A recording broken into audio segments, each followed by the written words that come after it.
या जगात अशी अनेक रहस्ये आहेत ज्यांची मानवाला पूर्ण माहिती नाही, मात्र ही गुपिते बाहेर आल्यावर सर्वांचे होश उडाले आहेत. असेच एक प्रकरण स्पेनमधूनही समोर आले आहे.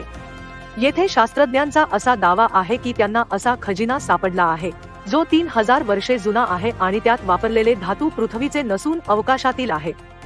यामुळे हा खजिना एलियन्सशी जोडला जात आहे.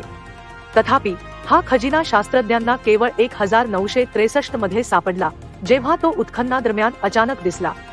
आता फक्त त्याच्या धातूवर संशोधन झाले आहे. डेली मेल न्यूज वेबसाईटच्या रिपोर्टनुसार स्पेनमध्ये विलेना नावाचे एक शहर आहे जिथे 1963 मध्ये उत्खनन करण्यात आले होते आणि हा खजिना सापडला होता.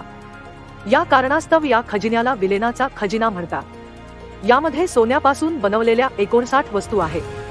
त्याची तपासणी केली असता ती 3000 वर्षे जुनी असल्याचे आढळून आले. या खजिन्यात उपस्थित असलेल्या 2 गोष्टी उल्कायुक्त लोखंडापासून बनवलेल्या आहेत. लोखंड आणि निकेलपासून बनलेल्या उल्कापिंडांमध्ये हे लोह आढळते. एक टोपी ज्यावर सोन्याचा लेप आहे आणि ब्रेसलेट ज्यामध्ये अंतराळातून आलेला धातू आहे. शास्त्रज्ञांचा दावा आहे की ज्या उल्कापात्रातून हा धातू आला होता ती 1 दशलक्ष वर्षांपूर्वी पृथ्वीवर पडली असावी. शास्त्रज्ञांनी सांगितले की या उल्कापिंडांमध्ये लोह आणि निकेलसह कोबाल्ट देखील आहे. पडलेल्या दगडांचा वापर करून मौल्यवान वस्तू बनवण्याची प्रथा हजारो वर्षांपासून सुरू आहे.